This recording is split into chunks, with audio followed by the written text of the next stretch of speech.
If we look in James chapter 1, if any of you lacks wisdom, let him ask of God, who gives to all liberally and without reproach, and it will be given to him. But let him ask in faith, with no doubting. For he who doubts is like a wave of the sea, driven and tossed by the wind. For let not that man suppose that he will receive anything from the Lord. He is a double-minded man, unstable in all of his ways. Okay, and this principle applies to whether you're asking for wisdom, whether you're asking for any other thing, any topic of faith life. It could be healing, it could be provision, it could be protection, it could be victory in some situation, who knows. So any situation of faith life, it's all the same. And God wants to give to us all liberally. Jesus suffered a portfolio of things, and everything that he suffered gives corresponding benefits.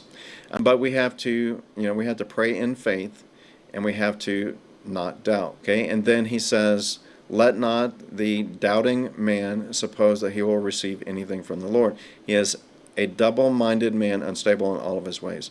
So, we can have faith, but then we can also kind of be torn between faith and torn between reality, or torn between faith and torn between worldly beliefs.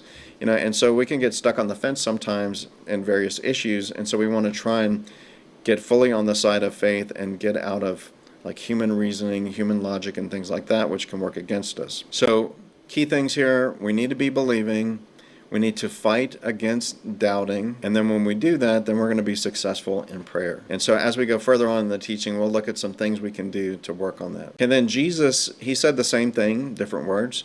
So Jesus answered and said to them, have faith in God. For assuredly I say to you, whoever says to this mountain, be removed and be cast into the sea, and does not doubt in his heart, but believes that those things he says will be done, he will have whatever he says. Therefore I say to you, whatever things you ask when you pray, believe that you receive them, and you will have them. Okay, so he's saying the same thing, basically. We need to have faith in God. Then, he gives some additional instruction. We need to operate in authority. We need to speak to our problems.